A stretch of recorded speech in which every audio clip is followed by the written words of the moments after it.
So guys, ito, reinstallation ng rear fender ng KLX 150 ng Kawasaki. Yan. Gawa natin ng video kasi para hindi po tayo magkamali at hindi natin maputol or mabali yung mga pegs or yung mga pins. Yan. So, nakakaya naman na masira natin siya sa first year niya. Yan. So, gawa natin ng ito mas na video also for me para maalala kung paano. Ayan, nilalagyan na natin ng lube or grease. Yan yung mga pagkakabitan yung mga butas para madali siyang ipa-shoot. Again, fail and success video to. So makita natin na hindi kailangan yung ibang parts ng video gawin, pero pinakita natin para hindi po tayo magkamali ulit. Yan, so hindi siya pumapasok. Ayan, try natin ulit. Fast forward ko na kasi mali pa rin ito. Binilisan ko na. Yan.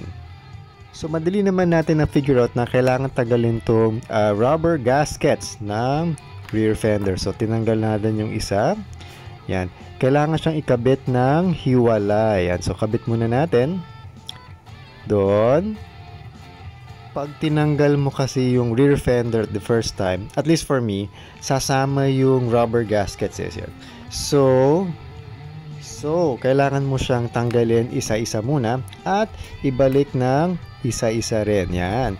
So, nalube na natin to, so mas madali na siyang ibalik. Yan. Bilisan lang natin ng konti para hindi siya maging 3 to 5 minute video. Gusto ko mapakita natin na madali lang siya, hindi siya ganun kahirap. Pero, pwede po tayo magkamali. At least, meron tayong video para sure ball na tayo next time. Ayan, so actually sobrang dali niyang ibalik basta po tama yung proseso natin.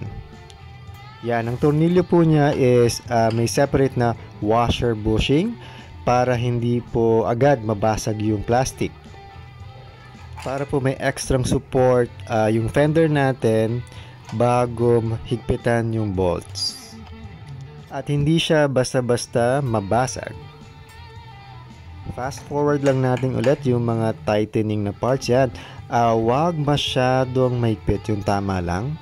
Testingin natin, matibay na pero hindi sobrang higpit.